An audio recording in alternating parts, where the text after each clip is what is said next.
your experience of your personal formation and your questions about the dimensions of human formation. That's what we are focusing on today with an experiential exercise and with our debriefing and with our Q&A, where you can ask me anything. Now, over the last 7 episodes in this Interior Integration for Catholics podcast series, we have been exploring with top Catholic experts the why and the what of integrating the 4 dimensions of formation: human, spiritual, intellectual, and pastoral. Those 4 dimensions. And also, we're getting into the how. How do we practice integrated formation?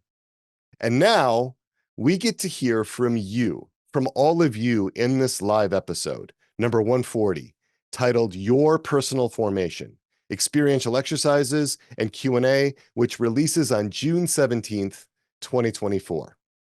All of you are my guests as we share in this experiential exercise together and then debrief and discuss and share. So let's do this together.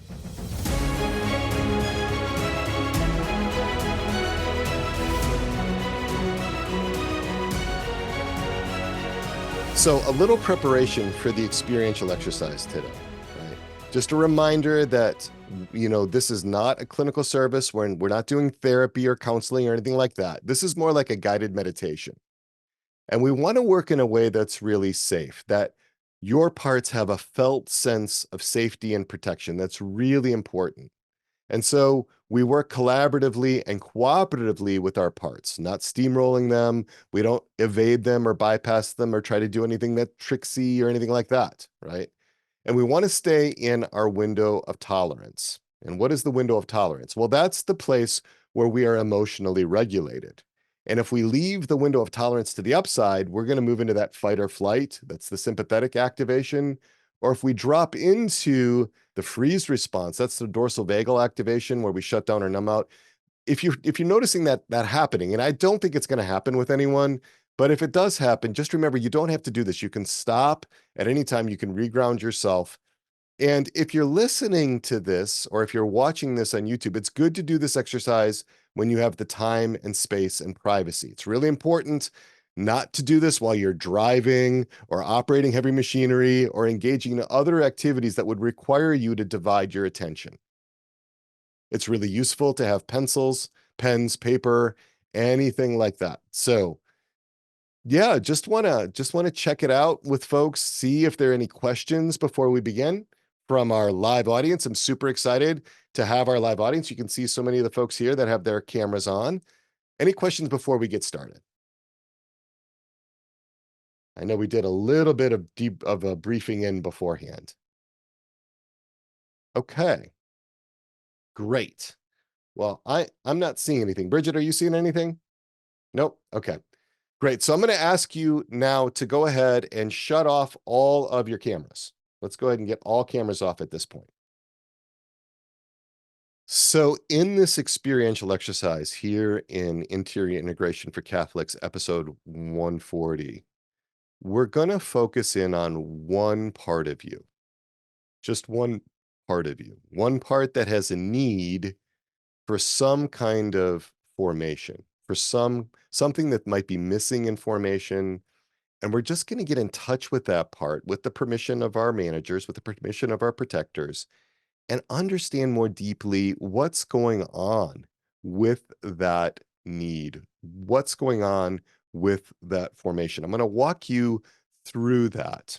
And remember, there are 4 dimensions of formation, according to St. John Paul II in his Pastores Dabo Vobis, that's his 1992 apostolic exhortation: human formation, spiritual formation, intellectual formation, and pastoral formation. And as we go through this experiential exercise, I will walk you through those 4 dimensions of formation just to help you connect with your parts. And so we're going to go ahead and start with human formation, right? But what's really important as we begin here is just to have a big open heart toward our parts. So we're going to slow things way down. And if you're listening to this or watching this, in the recording, feel free to go ahead and pause the recording at any point just to allow yourself to really get into this with greater depth. If you need more time to be able to do that. Also, just I'm going to invite you to take what's helpful, right? If there are things that I'm offering you that are not helpful, feel free to leave them aside.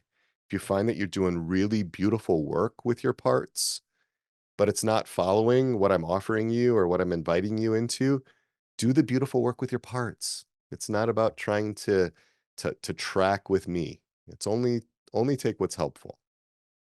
And so, with all of that, a big open heart toward your parts. We're gonna invite you to see if your manager parts, these are the parts that are up and operative a lot of the time, the ones that typically handle day-to-day operations, if they might be able to soften, if they might be able to relax back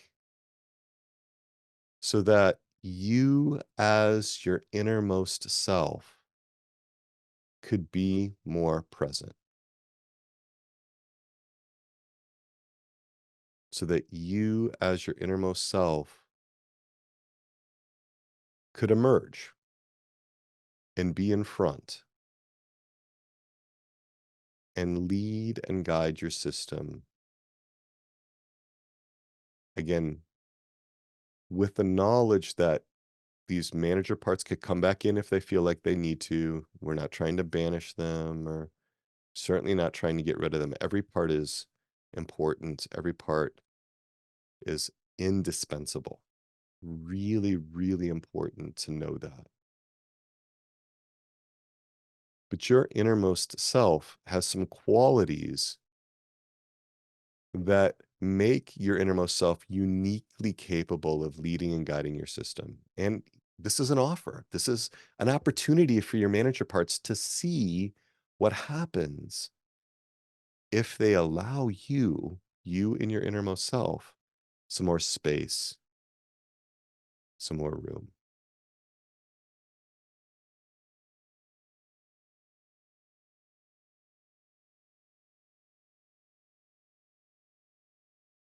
And so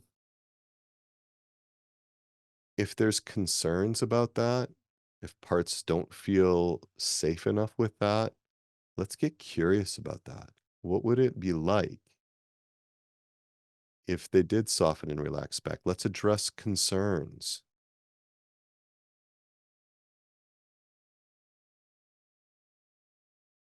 And if that's going on, that part is telling you there's a need here. If a part is concerned about unblending, concerned about you having that space, that can be the part you focus on. That can be your focus part. And I'm going to refer to the part that you're working with as your focus part, the part that you're focusing on. Now, it may be that your managers are willing to relax and soften back, and you can connect with some other part that has a need.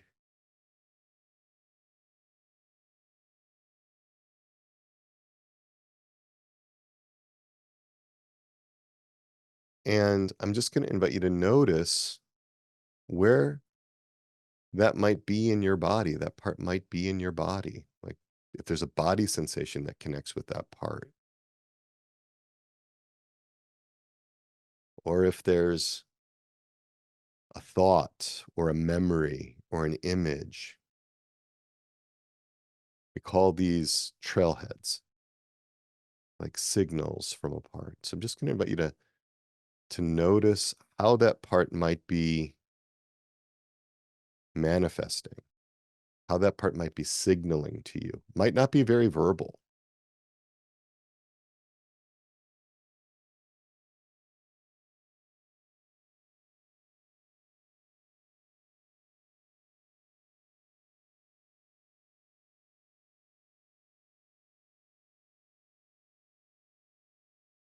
And we can take time. We're not in a hurry.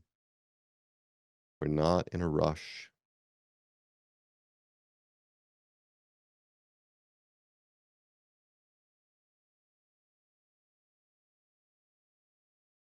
There's an invitation here for you to be with yourself in this focus part. And if it's not very clear, that's okay. Just accept with a big open heart where we are right now.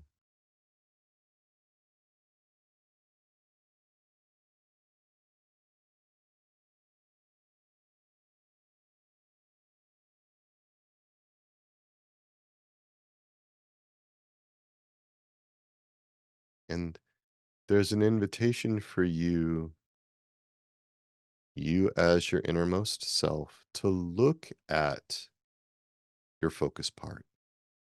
Just sense your focus part. It might not be visual. About 30% of folks don't really have visual images of their parts. That's okay. I'm one of them, actually. So if you're not seeing the part, that's okay. But can you sense the part? Can you feel the part?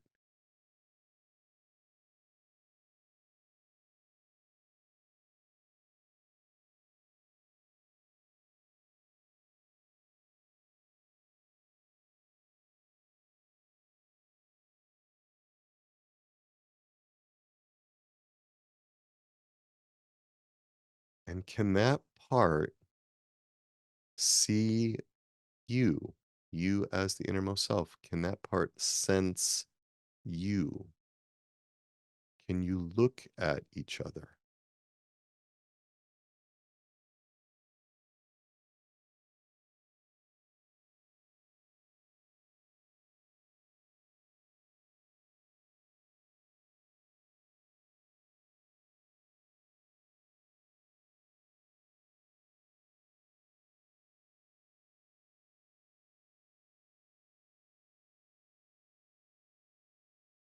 And this may be totally new, this whole idea of relating from self to part, from your innermost self to your focus part.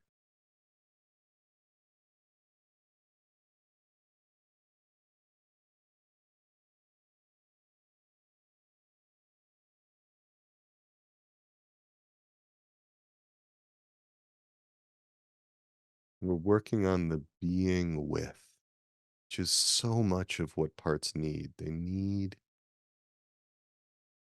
you as the innermost self to be with them.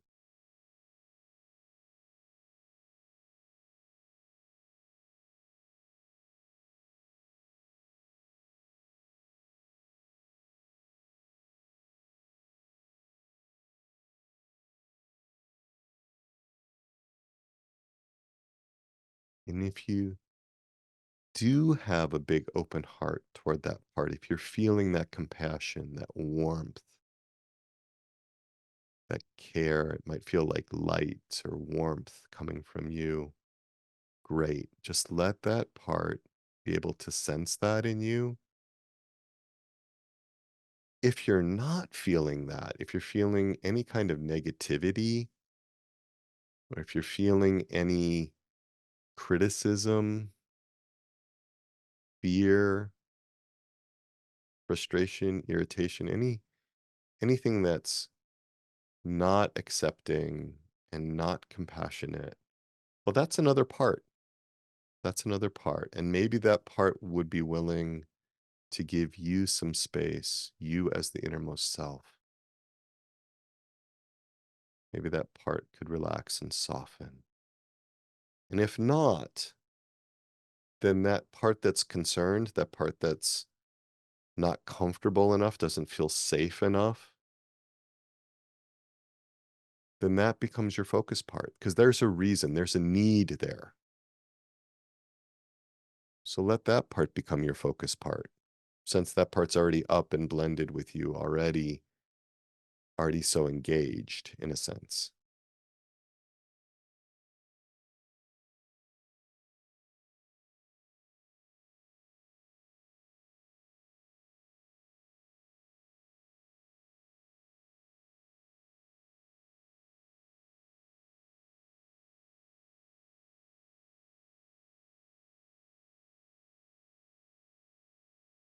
And as you are being with your focus part, just to begin to hear what that part might want you to know about what it needs, to hear the story of where that part is, what that part needs inside, if that part's ready to share that with you.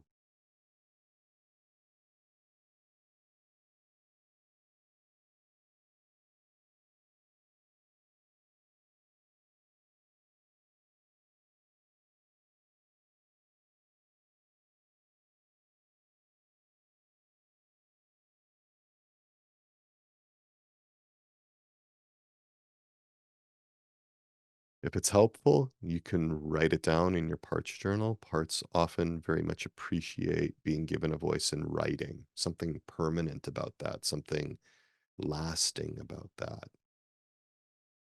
And if that's distracting, just feel like free to ignore any writing or drawing.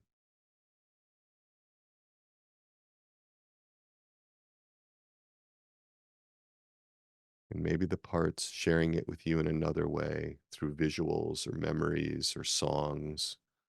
Just a lot of openness to how the part can communicate with you.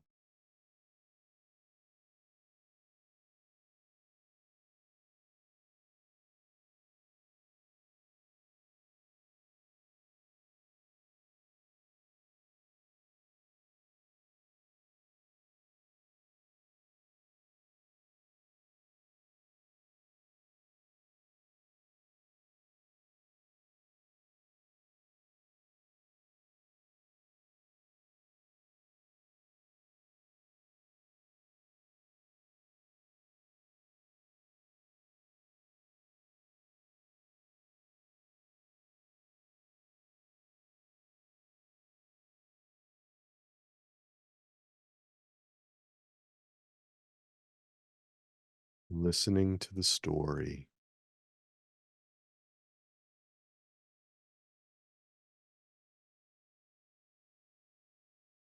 letting that part experience your genuine interest in who he or she really is, that part, who that part really is. A lot of acceptance here. Doesn't mean that we endorse everything that the part's telling us, doesn't mean that we endorse every impulse or desire, every belief, but that we accept that that's where a part of us is right now, and that's okay.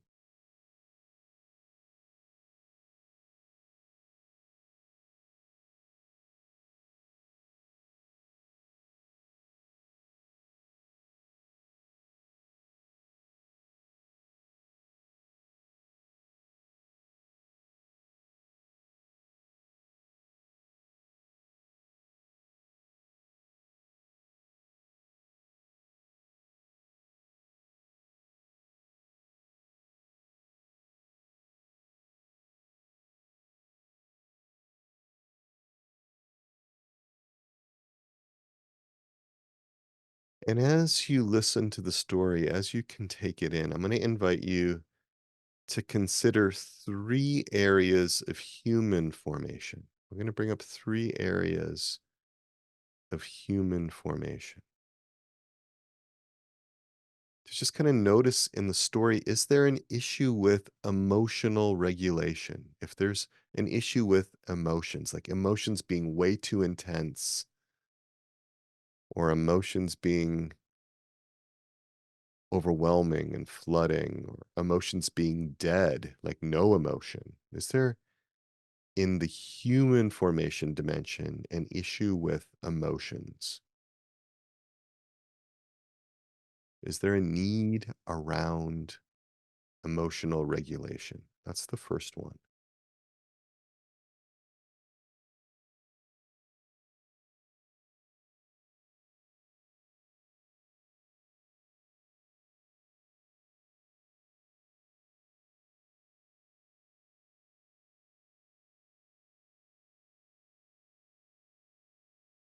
And the second area, identity. Are there questions? Is there uncertainty around who you are?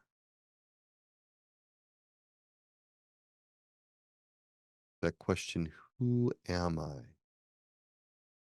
In the story of your part, is there some human formation need around identity, a sense of self? Could be fragmentation inside, disconnection inside, fusion inside. Could be things around self-hatred, self-loathing, sense of shame, worthlessness. Are there issues around identity?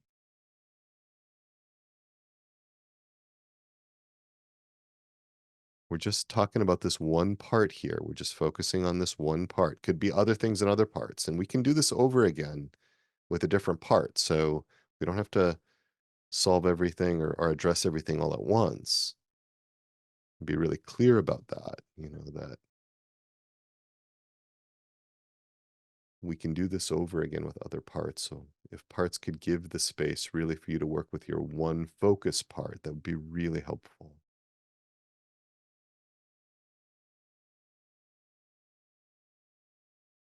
And then the third area of human formation, interpersonal relating, your relationships with others.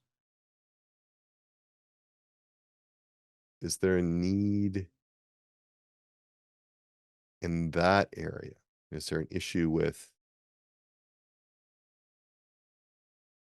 interpersonal conflict or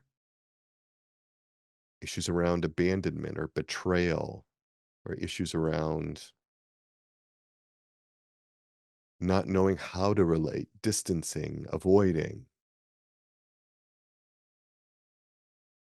issues around so much fear about connection, vulnerability, exposure?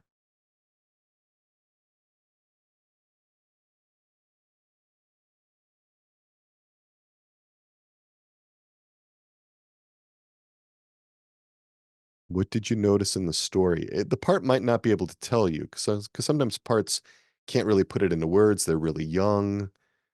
But if you can listen with the third ear, if you can read between the lines of the story, that can be so helpful to your part just to even put language to things.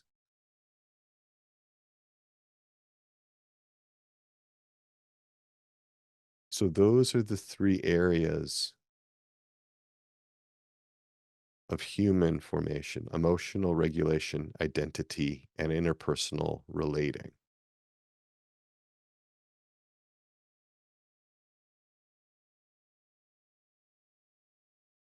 What else might your focus part want you to know about the human formation, the natural realm?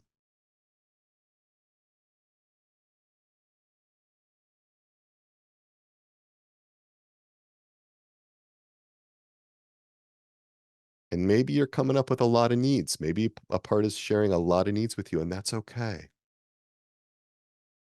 And maybe they're struggling to come up with what's most important, or maybe even to come up with a need at all, and that's okay. It's okay. This being with is what's really important. You loving you.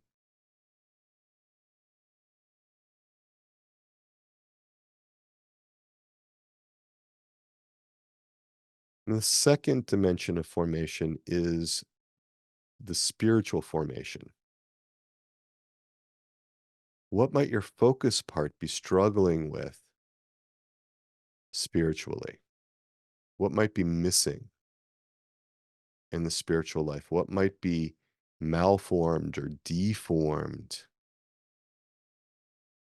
in this part's understanding of God, for example, their God image?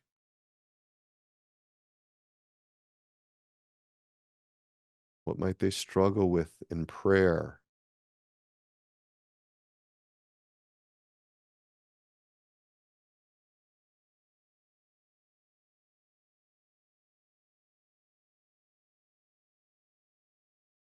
What might be difficult in the sacrament, the Eucharist, confession?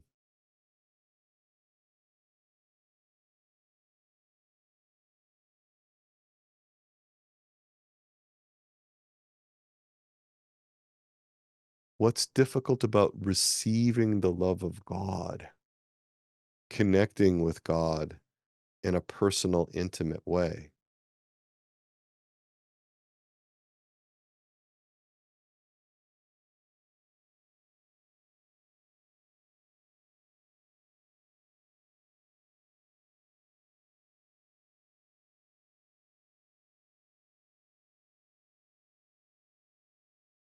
Where is your focus part with the awareness of Mary as his or her primary mother?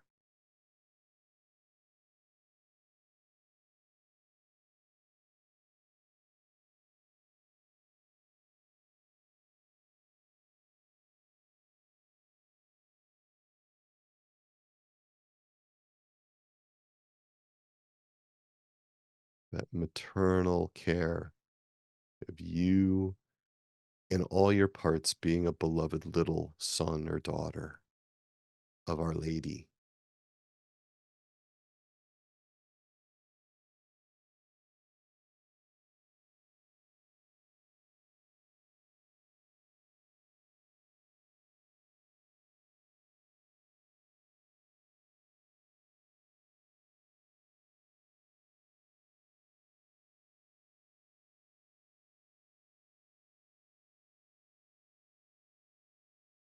What may make living out a spiritual plan of life, regular practices, daily, weekly, monthly, what may make those spiritual practices really difficult for this part?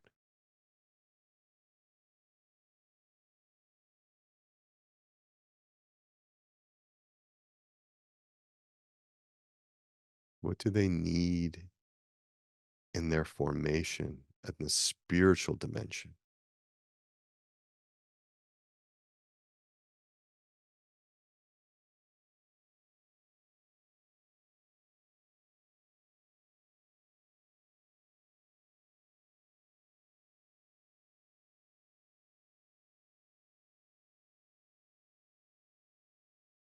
And then into the third dimension, which is the intellectual formation. I'm just really curious about what's confusing. What doesn't make sense to your part?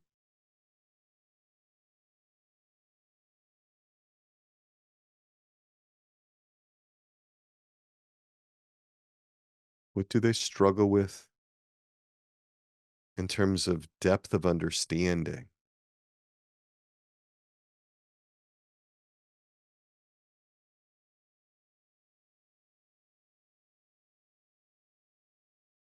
What moral questions remain unresolved? Like, how can God be good and have allowed so much evil in the world? How could God love me as his beloved little son or daughter, but let this happen to me?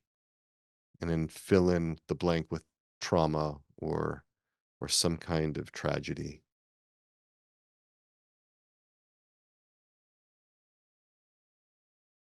How can the church teach this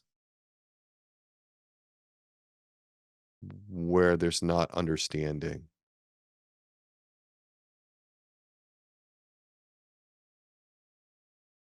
Are there philosophical, theological, existential questions that a part struggles with?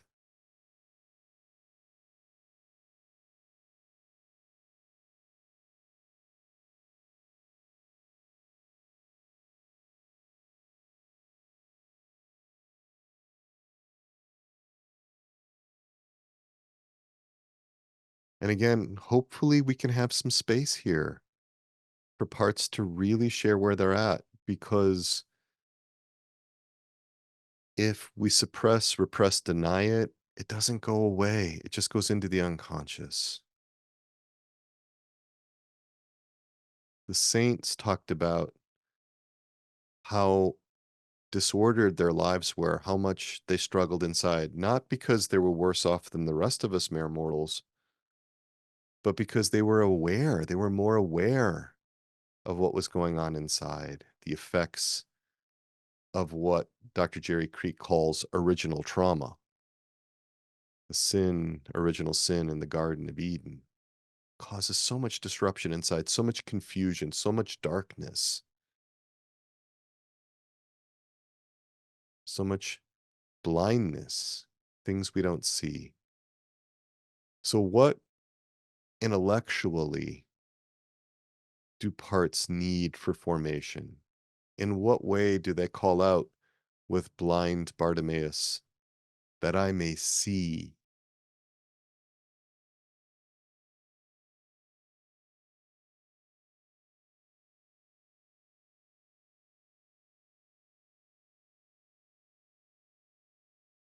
That's the third dimension of formation, intellectual formation. And then the fourth one, pastoral formation.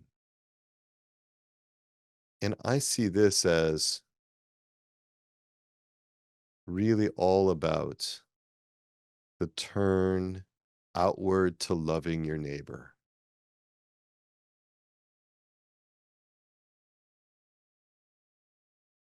What gets in the way of your participating in the love for your neighbor?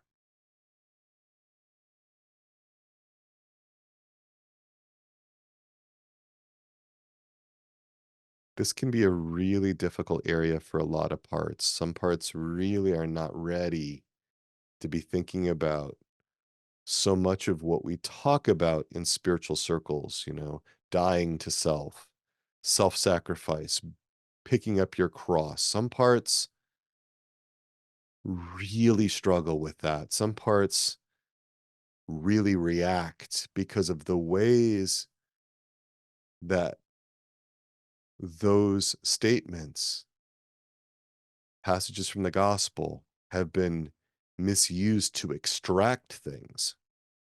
This is the area, the dimension that may be most sensitive to the effects of spiritual trauma.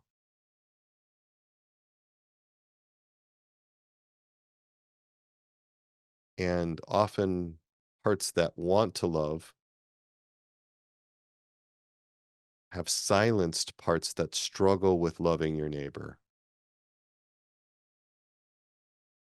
Can we be open to what those struggles are? Can we trust that if we work through those struggles, it'll become so much easier to love in a more integrated way?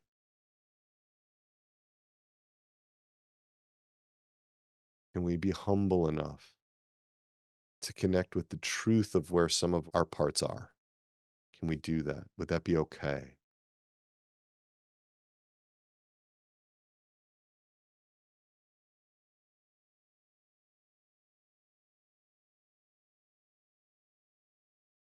Pastoral formation.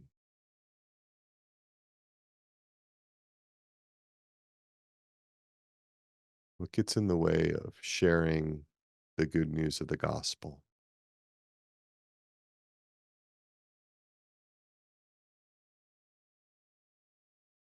Gets in the way of evangelization, of being a witness to the faith for your part, your focus part? Can we hear the story there?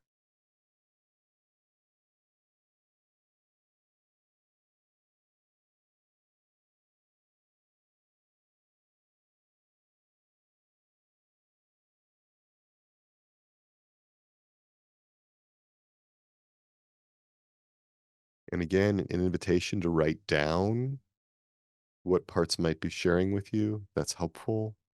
Might be helpful to draw it out, maybe in a parts map or in some other kind of visual representation. And you don't have to be a great artist. Parts are young.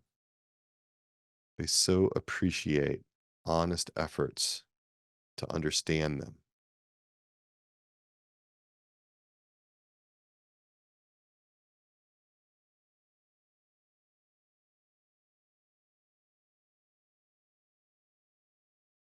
And in a few moments, we'll be ending this experiential exercise.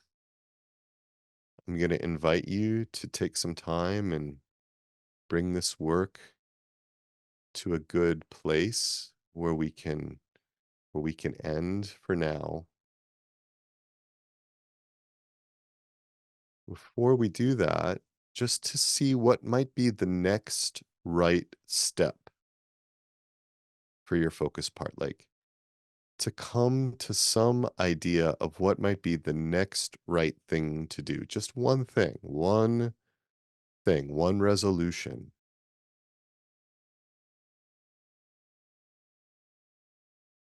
This doesn't have to be a one-off experience.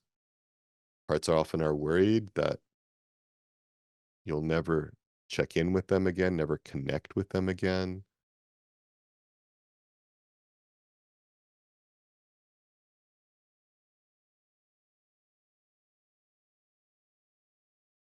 Each one of you has a different set of circumstances. So just to think about what might be the next right thing. And it may simply be checking in with that part again later today, tomorrow.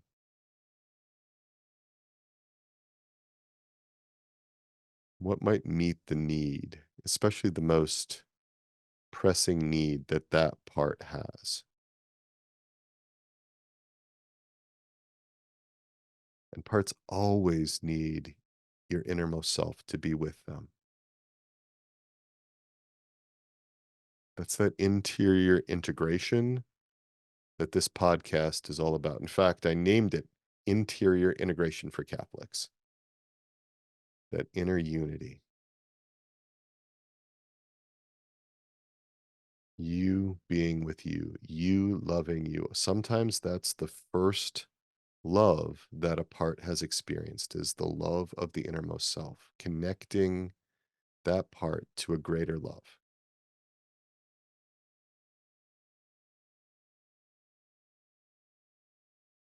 And as we come back together, I'm just going to invite you to maintain that straddle, staying connected with your focus part, even as we come back and begin to share and debrief about this experiential exercise. I'm going to invite you to check in with your parts about what you share. Now, again, we want to be cautious that we don't want to overexpose a part.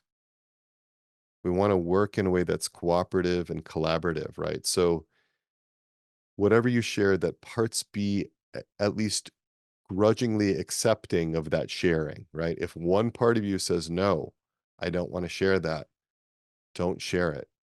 I'm really serious about that. We really want to honor and respect the dignity of our parts.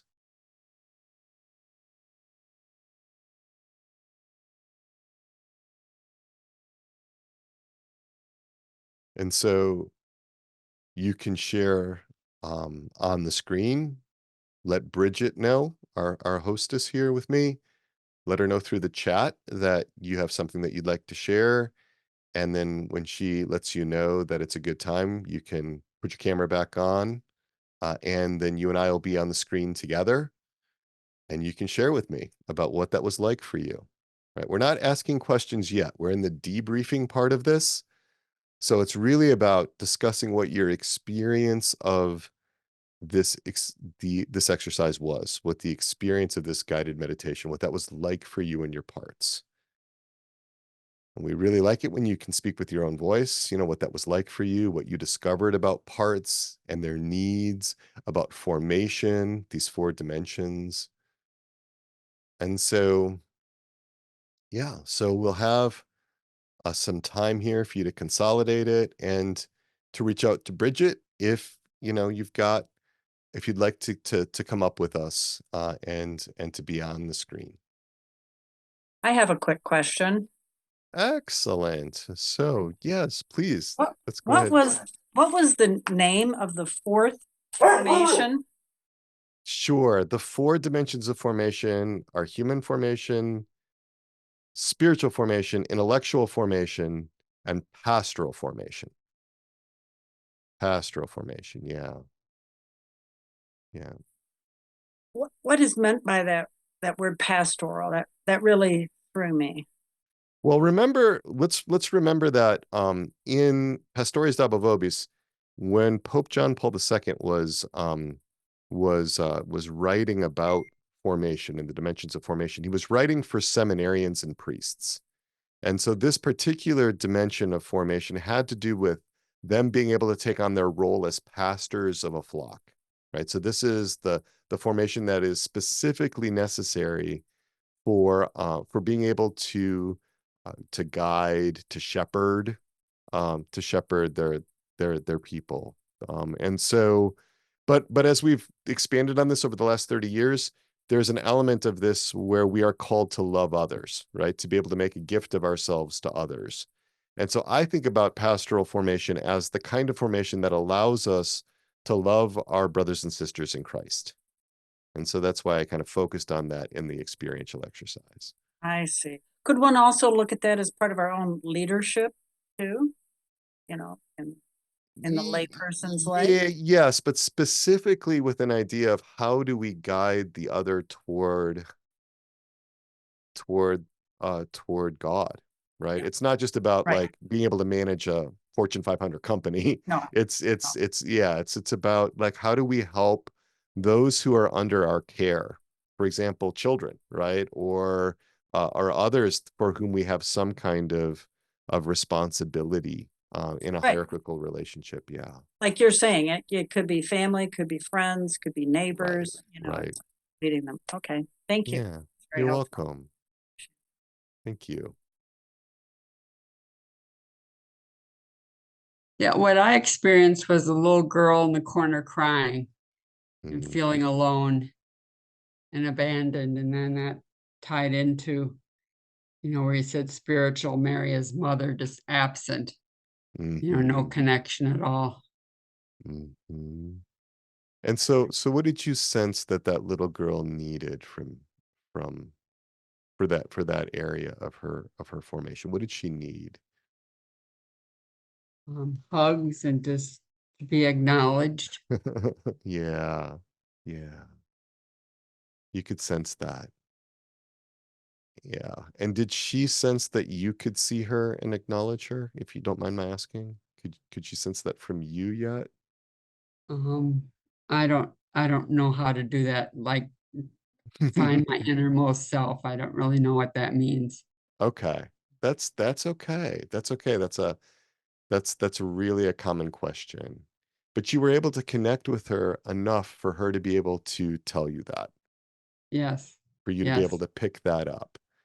And that yes. represents you being able to be with her. And that's a beautiful thing.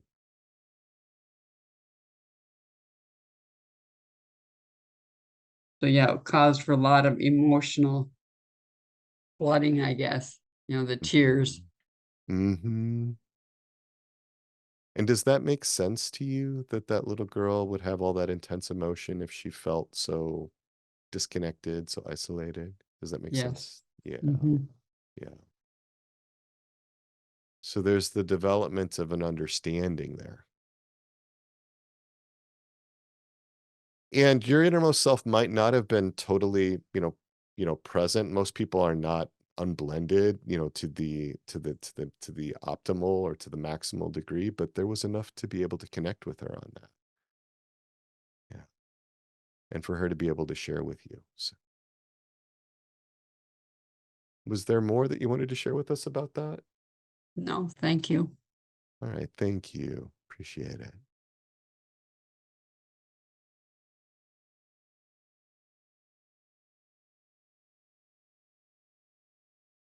Dr. Peter, I'm happy to share if you like. Oh, it's so good to have you. Welcome. Thanks.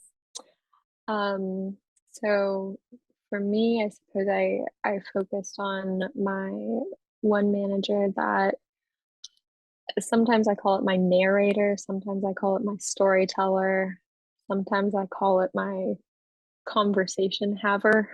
Um, but it's the manager that kind of is continually replaying conversations that have just happened in the last 24 hours or that are about to happen, or sometimes this narrator is composing emails that I'm about to type. And so it's not exactly narrating my life, but it's like continually talking to an invisible somebody. So that was the part that was up for me. And I wouldn't say I was fully able to unblend with it, but one thing that was interesting was that right about the time, I don't know, maybe about minute 5 or whenever, when you were speaking, you said you might have another part that comes in. That was like clockwork for me, because that was exactly when I had my analytical part that comes up. And so it's like I was seeing if the storyteller part felt safe enough to unblend, and then the analytical part comes up and starts sort of telling it all of the pros and cons of unblending, and like sort of trying to analyze why the other part might not want to unblend, and giving me all the reasons. So that was about it. It was kind of myself and those two parts going back and forth for the whole time. Yeah, that's great that you were able to kind of connect and see them, right? They were willing to be seen, willing to be connected with. And did you have a sense of a need, in one of these areas of formation, or was that not yet clear?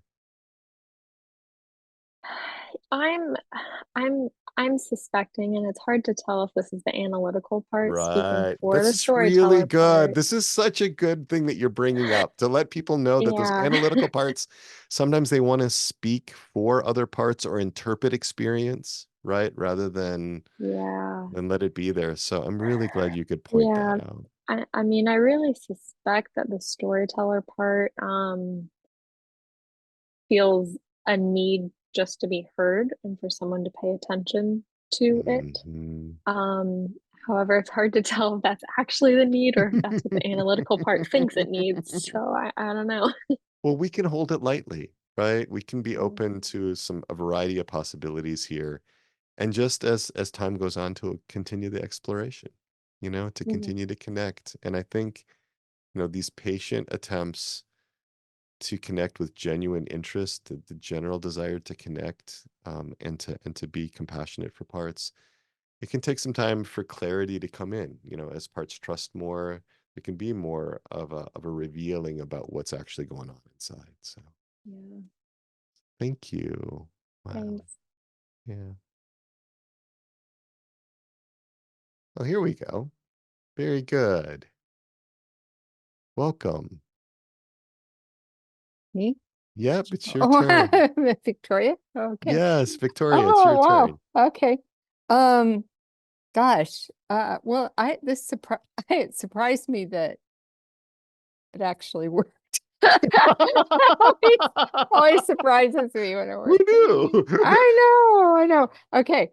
So, because at first I wasn't sure I was doing it right, Mhm. but so it was because I think I heard you say something about a manager part. So I was kind of looking for the manager part that kind of tries to shepherd myself, and make sure I don't get out of line. I feel like that. And got a big job. And so I asked the manager part, who said, I believe that his job is, I'm saying his, I don't know, it must be, feels like his job is that because myself, my innermost self, and this is true, gets very excited to learn things, to comprehend whole pictures and grasp everything, and then to try to express that. And I know that came up as my number one motivation when I took the motivation, Josh, what's his name's Josh Miller's motivation thing. Okay, so this made sense to me. And then this myself, I want to express what I'm seeing and I'm excited about, and that it just needs me to know, and then I can't always do it well or concisely, and that annoys people and doesn't and doesn't convey what now this part's talking about myself as she, of course, that's me. It doesn't convey what she comprehends and embarrasses some of us parts. Yeah. And frustrates other parts who want to be seen and heard. And it also embarrasses the self, and I want to protect her from that. So it's a Okay. manager and a protector, I guess. Yeah, well, managers are protectors. Are protectors. Okay, Yeah. I get those Yeah. categories mixed up. Yeah. And when I asked, what do you need? What do you need inside? He said, to be recognized. You enlisted me to fill this role, and I'm doing my best. You know. Well, we're hearing a theme here of the being with, right? Like, I need to be recognized. I need to be seen, heard, Yeah. known. I need to be understood. Right? That's the second primary attachment need, right? After safety and protection, a felt sense of safety and protection.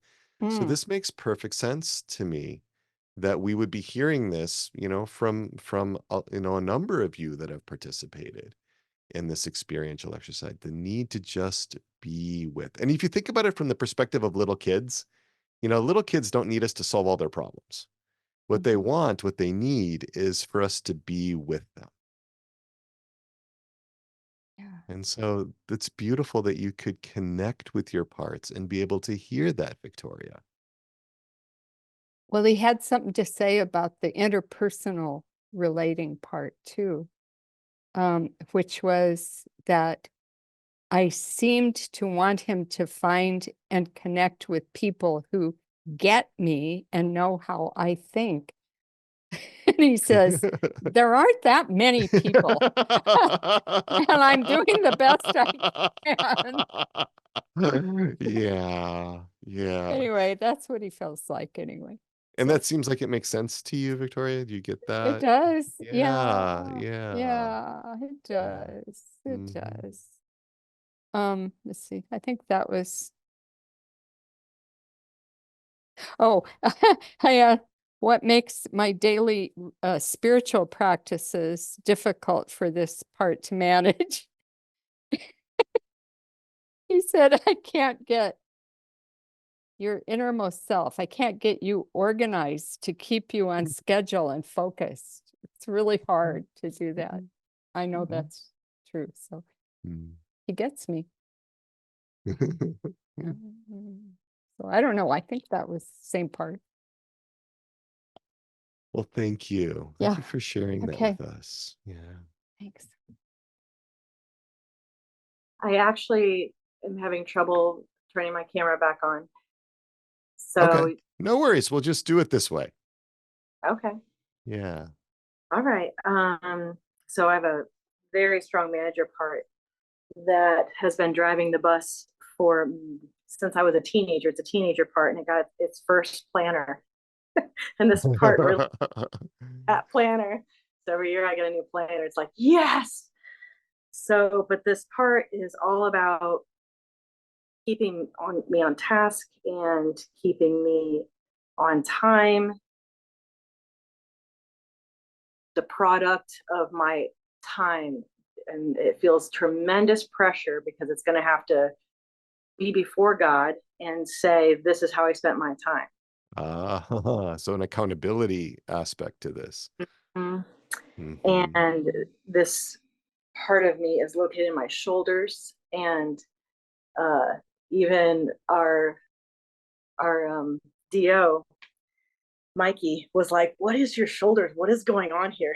He's like, it shouldn't be like that. He's like, you're like a cat always ready to attack or something. I'm like, that's my primary manager, I believe.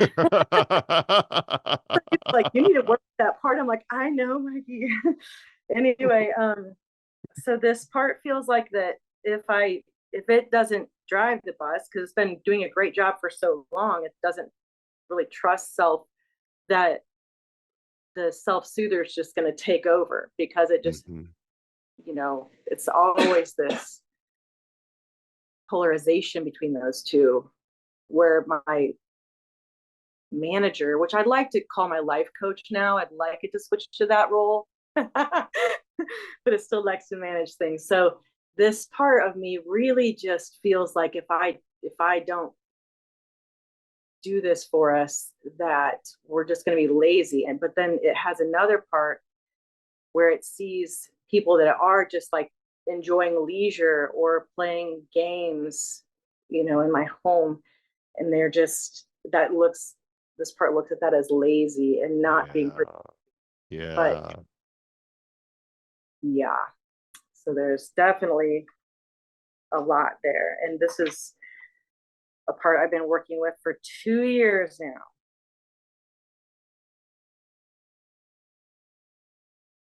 Wow. So there's needs across a number of these dimensions, right? It's just even understanding what leisure is. That could be like an intellectual formation, right? Just understanding what leisure is. I have parts that totally don't understand leisure too. You know, that's that I totally resonate with you on that, Caris. But then also, yeah, just how do we on a human level, on that sort of human formation level, right? How do we have that integration so that you as your innermost self can lead and guide? Yes. Trying to build that trust that I'm not just going to let the self-soother take over. It's going to be fine. We can. Well, parts worry about that. If I soften, if I relax back, who's going to jump in and take over? Like who's going to drive the bus, right? And so it's a question of really mutual trust, collaborative trust, that if we all of us parts, right, soften and relax back, that the innermost self can lead and guide the system. Yeah. Beautiful. Thank you. Thank you.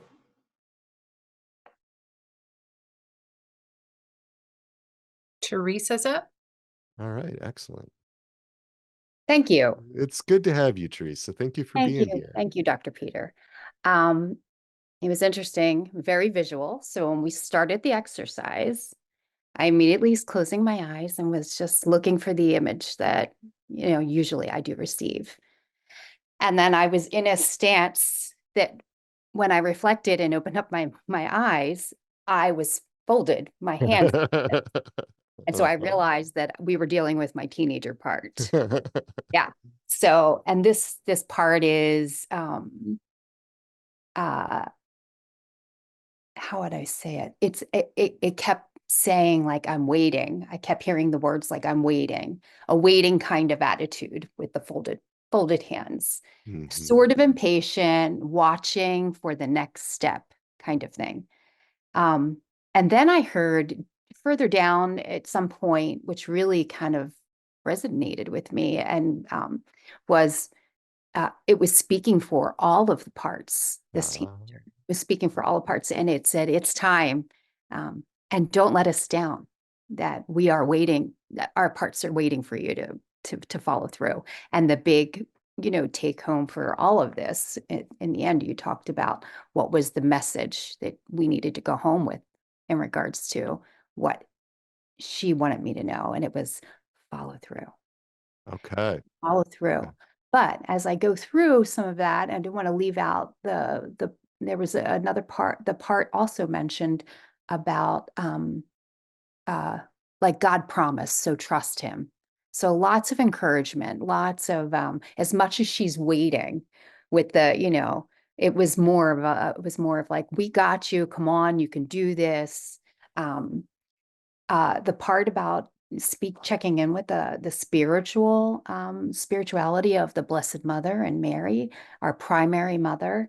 I love to hear that. And she was so delighted with that experience, her love, but there's an inconsistency with of like naturally going to her. So it's just that awareness comes up, right? Not to have this like, all right, you need to be saying your rosary every day kind of thing. It's more like, remember that this intimacy is so beautiful that you want to do that every day. So yeah, so things like that I heard today was just so beautiful. I'm fond of saying that parts are really young, and a lot of times they're like Curious George, and that they forget. They forget, it's not solidified yet, right? So So interesting you say Curious George, because that is like it's one of my most favorite characters from my childhood. So I always resonated with Curious George. I thought I was Curious George. So cool. Yeah. Beautiful. Well, thank you. Yeah. Thank you for your time today.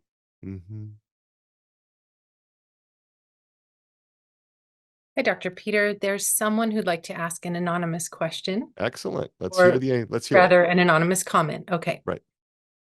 This person said, definitely not interested in being on screen. I will share, though, that I've been dealing for about a year with a PTSD trigger response in confession.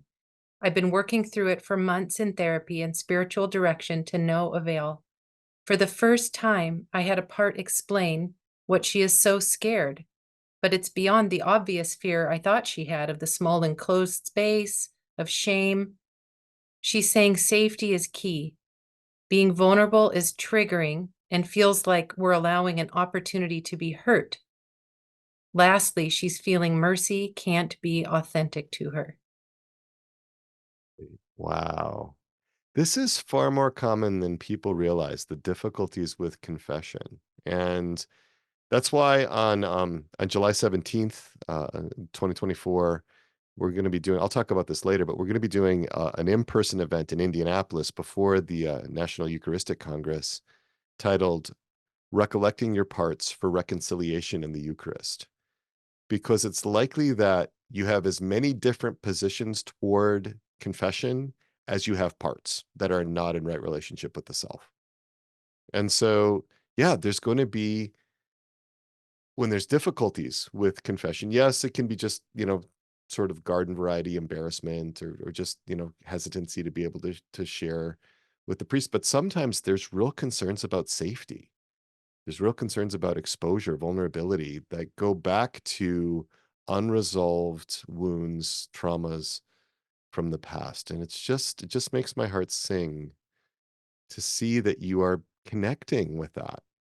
Because so much of this is actually not necessarily even in the spiritual realm. This could have been a wound that, happened from a parent or from somebody else that, just is now being expressed, manifested through this difficulty with confession. So we don't want to just take a look at what's on the surface.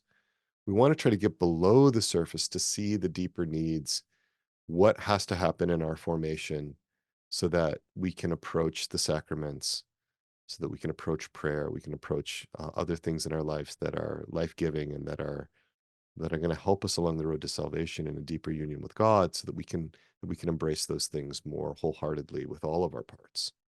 So thank you for that. Really appreciate you sharing that with me. Okay, here's another anonymous. My parts like to play hide and seek when I want to focus on them or check in with them. They seem to come out at times when I'm not in a space to connect and be with them.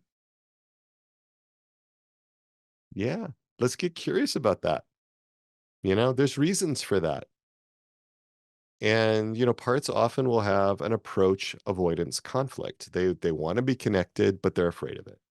They want to approach, but not too far, and so a lot of it is just being able to be still and let parts set the distance. Let them come to you or not come to you. Let them regulate how much contact they can bear, they can tolerate at any given time, and allow them to move away if they feel like they need that space. So really a lot of gentleness, patience, kindness with this, so that parts can build the trust that they need, that you as the innermost self can really love them. And then the innermost self becomes a conduit, a bridge to the source of all love, who is our God. So thank you for that. Such beautiful work. Susan, really glad to have you with us. Thank you for being here. Thank you. So, two things jumped up. One was for the spiritual part, Mother Mary, and the little 4-year-old said, well, yeah, but you're already grown up, so it's nice to have her as your spiritual mother, but you know, you're already grown up. That was huge. And I consecrated myself to Mother Mary in 2011. But I did it in I'll work for you. What assignment? You know what I mean? Like that performance. Okay. Because yeah. And maybe you'll put in a good word for me. Like Yeah, yeah. manipulation, right? And then the other was in the intellectual part. I really have a problem with honor thy father and mother. Like, yeah, like you're making me do that. But look what, like, it's a little bit confusing. Like, yes, I know I have to, but do they really deserve it? Yeah. I mean, so the little 4-year-old is saying like, hey. So, and then the last part was in the human part. When you said emotional regulation, I'm like, oh yeah. And then you said identity. I'm like, oh yeah. But then you go interpersonal relating. And I went, oh, my stomach flip-flopped. And I have a difficulty with that in every job I've ever had. And I'm like, wow, there really is something to this. Yeah, there's really, and then of course the pastoral, yes, yes, yes, yes. I want to be that, but don't be too needy. If you're too needy, I'm out. So I do want to be regulated.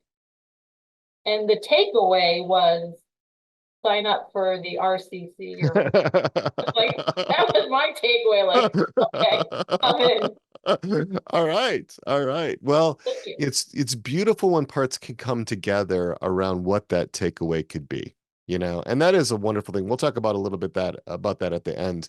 But yeah, the parts and the innermost self can all benefit from having a structure to be able to do this work, you know, and the connection with other people who are on a journey toward better human formation, toward more integrated formation. And so yeah, beautiful work. And to be able to just have these insights in a matter of like 25 minutes or so, right? I mean, we're just starting to connect with these parts. And if we do this more regularly and we do this over time, think about the kind of relationships that can develop. And it's not just so that we can, you know, feel better or so that we can have less conflict inside. This is essential work for us being able to carry out the 2 great commandments, to love our God wholeheartedly with all of our parts, you know, in a really united and integrated way, and to love our neighbor. You know, because we're going to love others in the way that we love ourselves. We're going to treat others in the way that we treat ourselves. And so this is really essential work that often gets spiritually bypassed. It gets neglected because we're reaching for, you know, sort of higher things rather than working through the human formation arithmetic. You know, we want to run to the algebra, to the geometry, to the applied mathematics, you know. So just love those connections that you're making, you know. Thank you. Thanks for your time. So this person said, I'd like to remain anonymous, and my part just wants to stay next to Mary. I'm not sure if there can be next steps. I'd like to help this part more. Okay. Let's listen to the part. If the part just wants to be next to Mary, let's just be with that. You know, sometimes it's another part that says, what's the next step?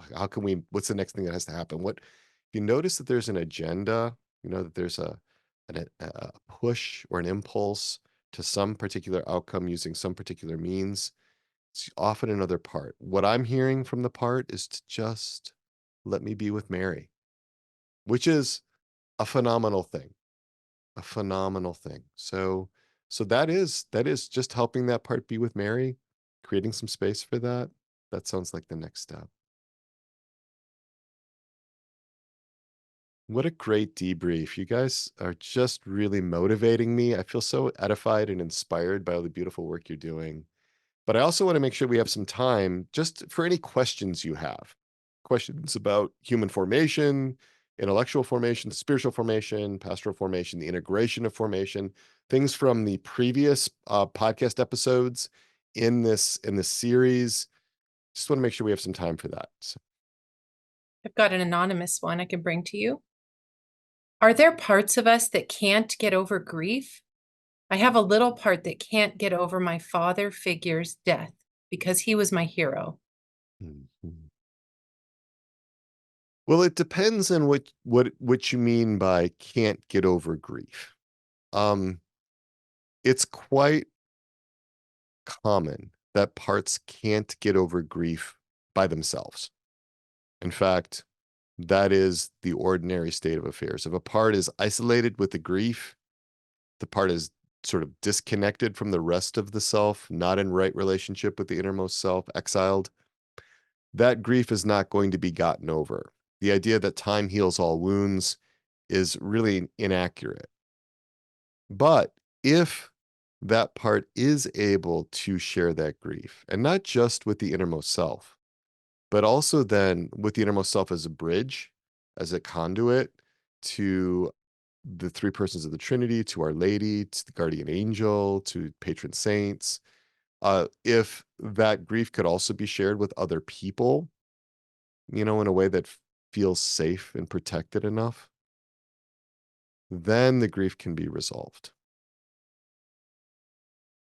So, yeah, I don't think of there ever being anything like a hopeless grief, a hopelessness around ever being able to get over that. There's always going to be a way to address that as long as we have life and breath.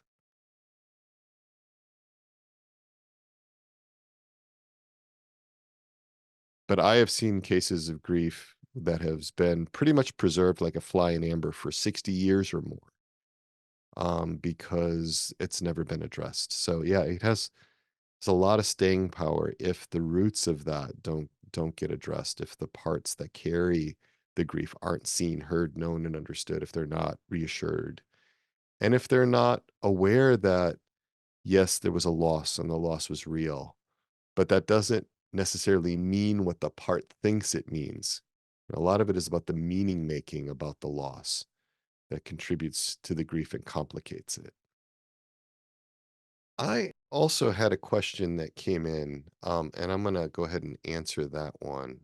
If you have a trauma response that has been made worse in the spiritual dimension with deliverance and renouncing work that has triggered parts, would you work in the spiritual dimension to repair that formation or go back to the human dimension? Or perhaps more open-ended, how do you repair that change? Okay, so this is from Robyn.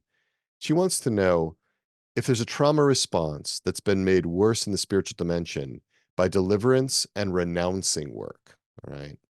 So in other words, and I have seen this before, I've seen it where there's been a misuse of deliverance prayers or renouncing, where there's been, say, renouncing of a spirit of depression or a spirit of anger or something like that, where really what was getting renounced was a part. Really what was getting condemned and rejected was a part that was carrying a particular burden. So the question is, if that's happening in a spiritual context, in a context of prayer and so forth, do you start at the spiritual level or do you start at the human formation level? Is it a spiritual formation question? Is it a pastoral question? Is it an intellectual question? Is it a human formation question? And the answer is, it depends. It depends. It depends on what the part really needs. If the part is really gun shy about spiritual figures, if there has been a real sense of of hesitation, of fear, the trigger response of fight or flight or freeze when it comes to spiritual questions, I would definitely start in the human formation realm, just with a lot of human understanding, just a lot of reassurance, a lot of seeing and hearing and knowing and understanding the part, very much in the natural level, to be able to connect with that part so that the basis of trust can be reestablished. This is what Sherry Waddell would refer to as pre-evangelization, sort of externally. I think about internal pre-evangelization. If for parts that are not yet ready because they've been burned in the spiritual formation before, to really work on that human formation basis so that trust can be reestablished. Sherry Waddell talks about how there has to be trust. There has to be a basis of trust. And I think that's not just true in external relationships. I also think it's true in the internal relationships. And so there may be an intellectual aspect of this about understanding that what happened was that a part was denounced, a part was renounced, a part was attempted to be cast out, and that was really harmful, you know, and that could be going on just at the level of intellectual formation. And then, at the level of pastoral formation, sure, to being able to be loved and being able to have the innermost self be a loving shepherd in a sense to that part. So it can be all over the board, and different people will have very different approaches to this. I tend to stay very much in these sort of situations within the human formation dimension. And I talk about this a lot in episode 131 of this podcast about the role of God in your human formation.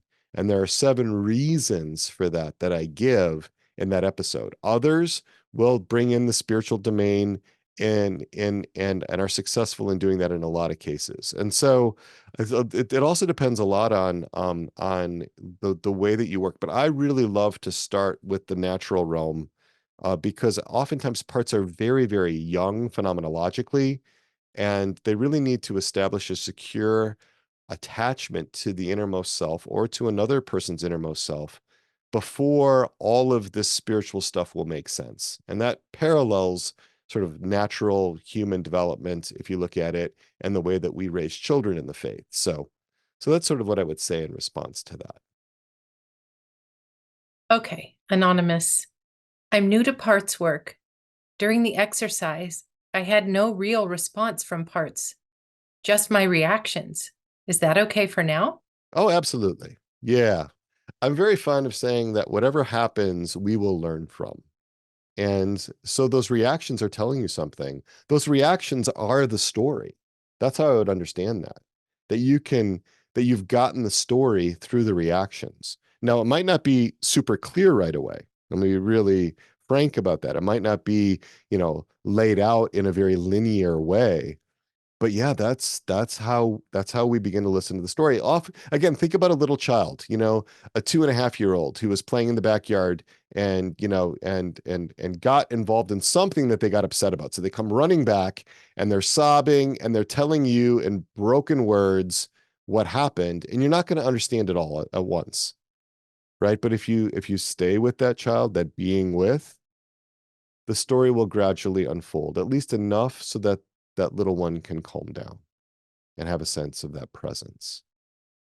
So yeah, those reactions, that's the story, And so sometimes it's really up to the innermost self to be able to interpret what the need is, right?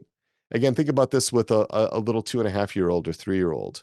We don't typically say to a little 2.5-year-old or 3-year-old, well, please state your needs, let us know like what developmentally you need right now. Is there something in, the interpersonal domain or something in the emotional regulation domain? Are you having some crisis of identity? I mean, we don't talk that way to 2.5 and 3-year-olds because they don't have the intellectual formation yet to really be able to handle that. So yeah, I think often about working with these parts in the way that you would work with little ones. I spent a lot of time with 3-year-olds when I worked in daycare. I spent a lot of time in the teddy bear room, which was 3-year-olds. And it's turned out to be really providential because I got to see a lot of 3-year-old behavior in a lot of different contexts. And it's amazing how informative that has been to being able to understand parts, especially parts that are pretty young. Just got some love coming your way, but no more comments. or All questions. right. Well, thank you so much. I'm seeing some of this in the chat. It's such a blessing to have been here today. And we're going to go ahead and do some announcements. The next episode 141 of this podcast, is titled Integrated Personal Formation at the 2024 National Eucharistic Congress. We're going to have special guests, Tim Glemkowski and Joel Stepanek.